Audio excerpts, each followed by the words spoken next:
Hi friends, welcome to VJR channel. Radio గురించి తెలుసుకుందాం.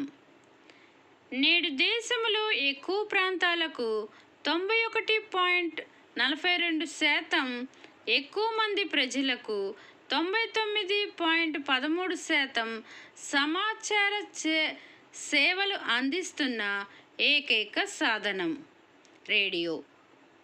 1923లో Mumbai radio club నుండి మన దేశంలో రేడియో ప్రసారాలు ప్రారంభమయ్యాయి.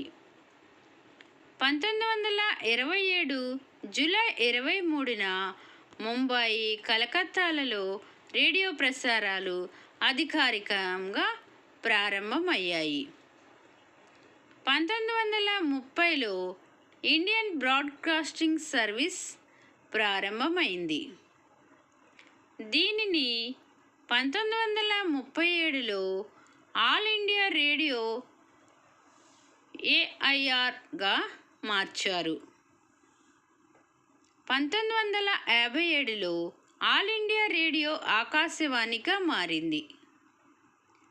ఆంధ్రప్రదేశ్లో తొలి రేడియో ప్రసారాలు కర్నూలు నుండి ప్రారంభమయ్యాయి. ఆంధ్రప్రదేశ్లో తొలి రేడియో ప్రసారాలు ఎక్కడి నుంచి ప్రారంభమయ్యాయి? కర్నూలు నుండి ప్రారంభమయ్యాయి. రేడియోను కనుగొన్నది మార్కోని, ఇటలీ దేశానికి చెందినవాడు. రేడియోను కనుగొన్నది ఎవరు? మార్కోని, ఇటలీ దేశానికి చెందినవారు. తెలంగాణ, హైదరాబాద్ స్టేట్లో మొదటి రేడియో దక్కన్ రేడియో 1935 ఫిబ్రవరి 3న 7వ నిజాం మీర్ ఉస్మాన్ అలీ ఖాన్ స్థాపించాడు. దీన్ని 1956లో భారత ప్రభుత్వం ఆల్ ఇండియాలో విలీనం చేసింది. ఫ్రెండ్స్, నా వీడియో కనుక మీకు నచ్చినట్లయితే లైక్ చేయండి, షేర్ చేయండి, సబ్స్క్రైబ్ చేయండి.